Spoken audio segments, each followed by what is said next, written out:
తాంబూలము అంత గొప్పదిగా చెప్పబడింది. కేవలముగా ఏదో తాంబూలము అంటే ఓ 3 ఆకులును అందులో పెట్టే 2 వక్కలు అని మీరు భావన చేయకూడదు. ఎందుకంటే తాంబూలమునందు ఉపయోగించడానికి తమలపాకులనే వాడతాం. తమలపాకులకు సంస్కృతంలో నాగవల్లి అని పేరు. అందుకే కదా నాగవల్లి దళైర్యుతం. దళైర్యుతం అంటే మీరు ఎవరికైనా తాంబూలం ఇచ్చారనుకోండి 3 ఆకులు పెట్టాలి. 3 ఆకులు పెట్టలేదు అంటే 5 పెట్టాలి. బేసి సంఖ్య మీద ఉంచాలి. యథార్థమునకు 3 ఆకులే. పూజలో సంబంధించినవన్నీ 3 మీద ఉంటాయి నిజానికి. అందుకే సాధ్యం త్రివర్తి సంయుక్తం. దీపం పెడితే 3 ఒత్తులతో పెట్టాలి. 3 ఒత్తులు వెలగాలి, 3 జ్యోతులు వెలగాలి. తాంబూలం ఇస్తే 3 ఆకులతో తాంబూలం ఇవ్వాలి. కాబట్టి నాగవల్లి దళైర్యుతం. దళం మారేడు దళం అంటాం కదా, తులసి దళం అంటే 3 ఆకులతో ఉన్నది అని. దానికి నాగవల్లి అని పేరు. నాగవల్లి అని పేరు ఎందుకు వచ్చిందని అడిగారు. సంస్కృతంలో ఏదైనా ఒక అక్షరాన్ని ఉచ్చరించినా దానికి ఒక అర్థం ఉంటుంది. ఏ అర్థం లేనటువంటి అక్షరములు ఉండవు. సంస్కృత భాషలోనూ తెలుగు భాష ఇలాంటి ప్రాచీనమైనటువంటి దేవదత్తమైన భాషల యందు అర్థం పర్థం లేని నిశ్శబ్దాక్షరములు ఉండవు. అందుకే అవి అంత పరిపూర్ణత కలిగినటువంటి భాషలయ్యాయి. అందుకే పరమేశ్వర ఆరాధనము కూడా సంస్కృత భాష ఎందే, సంస్కృతంలోనే చేస్తారు. ఎందుకంటే అది భావమును ఇమర్చుకోగలదు, ఆవిష్కరించగలదు. అటువంటి సంస్కృత భాష యందున్న ప్రతి పదానికి ఆ అర్థం ఎందుకు వచ్చిందో అమరకోశం చెప్తుంది. అమరకోశం సంస్కృతానికి సాధికారిక గ్రంథం.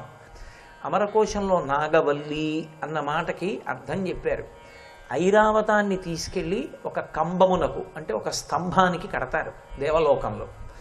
ఎంత ఐరావతమైనా అది ఏనుగే కదండి మరి, అందుకని దాన్ని స్తంభానికి కడతారు. అయితే అది పాలసముద్రము నుండి పుట్టింది, ఐశ్వర్యహేతు.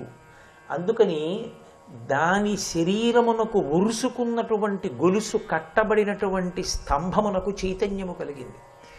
అందులోంచి లక్ష్మీప్రదమైనటువంటి తీగ పుట్టింది. ఆ ఐరావతాన్ని కట్టిన స్తంభంలోంచి పుట్టిన తీగ కనుక దానికి నాగవల్లి అని పేరు. నాగ అంటే సంస్కృతంలో ఏనుగు. ఏనుగుని కట్టిన గుంజలోంచి పుట్టిన తీగ కనుక నాగవల్లి కాదు. నాగవల్లి అంటే నాగలోకము నుండి తీసుకురాబడినది అని ఒక అర్థం. నాగలోకం సమస్తమైనటువంటి సిద్ధులకు ఆలవాలము, మహదైశ్వర్యాన్ని కల్పించగలదు. అందుకే మీరు ఎప్పుడైనా పురాణాల్లో చూస్తే నాగలోకానికి వెళ్ళి తిరిగి వచ్చాడు అంటే అతను ఏదో విశేష సిద్ధిని పొందుతాడు. మహాభారతంలో భీముడు వెళ్ళి వస్తాడు, విశేష సిద్ధిని పొందుతాడు. అది నాగలోకము నుండి తేబడినది. కాబట్టి ఇప్పుడు ఆ నాగవల్లి, ఆ తమలపాకుకి ఒక ప్రత్యేకత ఉన్నది.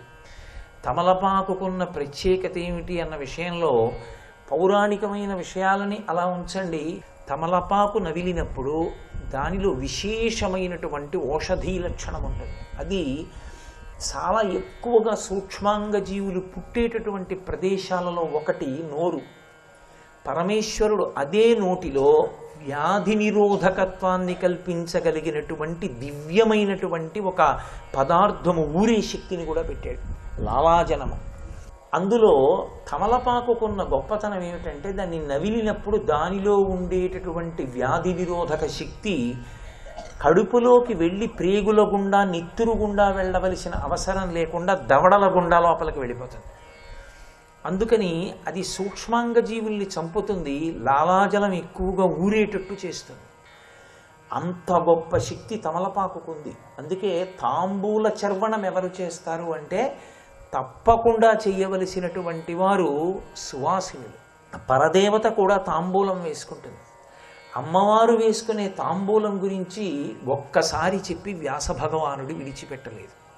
మిగిలినవి ఏవైనా ఒక్కసారి చెప్పి విడిచిపెట్టాడు. అన్నిటికన్నా అసలు లలితా సహస్రనామ స్తోత్రంలో ఉన్న చాలా గొప్ప విషయం ఏమిటంటే ఏది అత్యంత గొప్పదని మీకు అనిపిస్తుందో అది అసలు మీకు కనపడదు నామాల్లో. ఒక్కొక్క చోట కనపడకపోతే మీరు భూతద్దం పెట్టి వెతకాలి, అదేంటి ఆ నామం లేదని. విశాలాక్షి, కామాక్షి ఇవన్నీ కనపడతాయి, మీనాక్షి నామం లేదు అసలు. అదేమిటి వ్యాసుడు మీనాక్షి నామం తీసేయడం ఏమిటి అనిపిస్తుంది. మీరు జాగ్రత్తగా అన్వయం చేస్తే కనపడుతుంది. వక్తరలక్ష్మి పరివాహ చలన్మీ నాభలోచన ఆ నామం మీనాక్షి. అలాగే ఒక్కొక్క విషయాన్ని ఒకటి కన్నా ఎక్కువ మార్లు చెప్తాడు వ్యాసుడు లలితా సహస్రంలో. దాని గుర్తు ఏమిటంటే అది చాలా చాలా ముఖ్యమైనది సుమా, దాని గురించి నువ్వు కొన్ని విషయాలు తెలుసుకోవలసి ఉంటుంది, నువ్వు తెలుసుకోకపోతే కనీసం నువ్వు అది ఆచరించవలసి ఉంటుంది అని చెప్పాడు. అంటే అది లలితా సహస్రనామమునందు ఒకసారి కన్నా ఎక్కువ సార్లు చెప్పబడుతుంది. సాధారణంగా మీకు లలితా సహస్రంలో ఒకసారి చెప్పినది మళ్ళీ ఇంకొకసారి నామంగా చెప్పరు, ఒక్కటి మాత్రం ప్రముఖంగా చెప్పారు. కర్పూర వీటికామోద సమాకర్ష దిగంతరా, అమ్మవారు వేసుకునే తాంబూలం. మళ్ళీ తాంబూల పూరిత ముఖి, అమ్మవారి యొక్క ముఖి అంటే ముఖం అనుకోకూడదు. సంస్కృతంలో వదనం ముఖం, వదనం అంటే ముఖము, ముఖం అంటే నోరు, రెండిటికి సంస్కృతంలో ఒకటే మాట వాడతారు.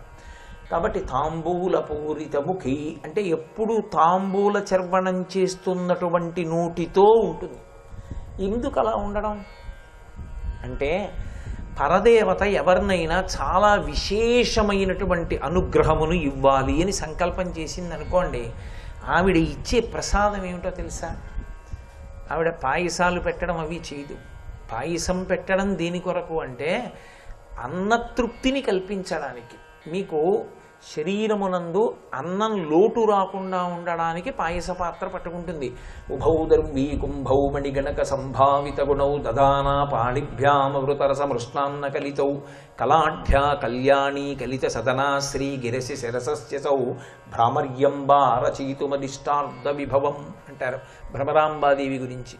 అలాగే అన్నపూర్ణస్వరూపం కాశీలో ఒక చేత్తో బంగారు పాత్ర పట్టుకుని తెడ్లు పట్టుకుని ఆవిడ వడ్డిస్తుంది, ఆవిడ అన్నం పెడుతుంది. అందుకే అన్నపూర్ణి సదాపూర్ణి శంకర ప్రాణవల్లభే అన్నారు శంకరాచార్యుల వారు.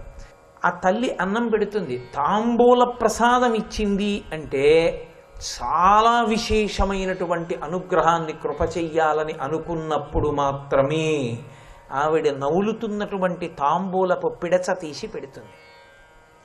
మీరు జాగ్రత్తగా గమనించండి, లోకంలో ఎప్పుడైనా సరే ఉచ్ఛిష్టము దూష్యము. ఉచ్ఛిష్టము అంటే ఎంగిలి. అది నేను నోట్లో నవ్వులుతున్నది పెట్టక్కర్లేదు, ఒక పాత్రలో కొంత నేను తిని మీకు పెట్టాను అనుకోండి, అప్పుడు ఉచ్ఛిష్టం పెట్టారు అంటారు, అంటే ఎంగిలి పెట్టినట్టే లెక్క.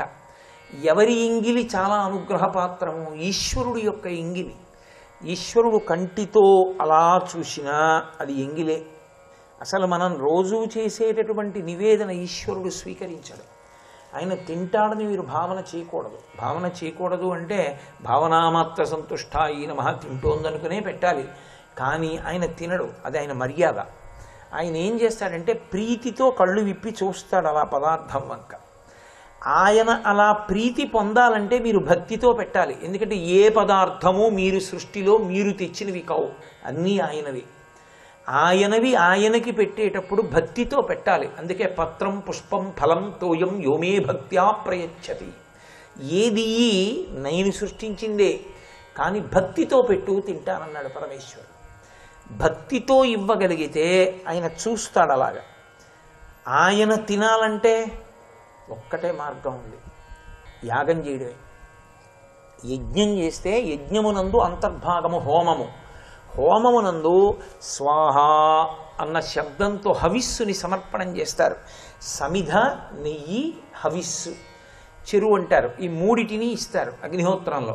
మీరు ఎవరి పేరు చెప్పి స్వాహాకారం పలికారో ఆ దేవత దాన్ని తింటారు. అందుకే వర్షమునకు కారణం ఏది అంటే హోమమే. యజ్ఞము చేస్తే వర్షం పడుతుంది, ఎందుకంటే దేవతలు సంతోషిస్తారు, వాళ్ళ కడుపు నిండుతుంది. అది ఈశ్వరుని యొక్క నియామకం. మన కడుపులు నిండడానికి దేవతల కడుపు నింపాలి. మనం ఈశ్వరుడిచ్చినవన్నీ మనం తినకూడదు.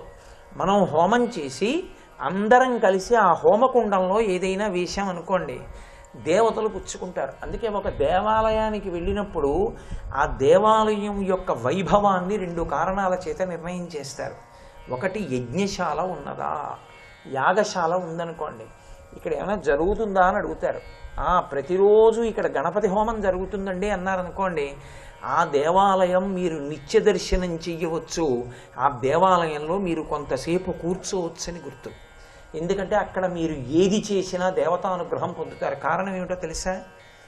తినాలంటే రావాలి, వచ్చాక కూర్చోవాలి. కూర్చుంటే పిలుస్తారు, ఒక్కొక్కళ్ళని పిలిచి పెడతారు. దేవతలు కూడా అంతే, యజ్ఞశాలకు వచ్చినప్పుడు కూర్చుంటారు. ఒక్కొక్కరి పేరు పిలిచి స్వాహాకారంతో ఇస్తే లేచి వచ్చి పుచ్చుకుంటారు. రామాయణంలో బాలకాండలో చెప్తారు, ఇష్టింతేహం కరిష్యామి పుత్రీయాం పుత్రకారణాత్ అధర్వ శిరస ప్రోక్తై అంటాడు దశరథుడు. నేను ఇష్టి చేస్తానంటాడు. దేవతలందరూ వచ్చి కూర్చుంటారు. అప్పుడు బ్రహ్మగారితో మాట్లాడారు. కాబట్టి దేవతలు వస్తారు. ఎక్కడ యజ్ఞశాల ఉన్నదో అక్కడ దేవతలు వచ్చి కూర్చునే భూమి అని గుర్తు. సర్వం శ్రీ ఉమామహేశ్వర పరబ్రహ్మార్పణమస్తు.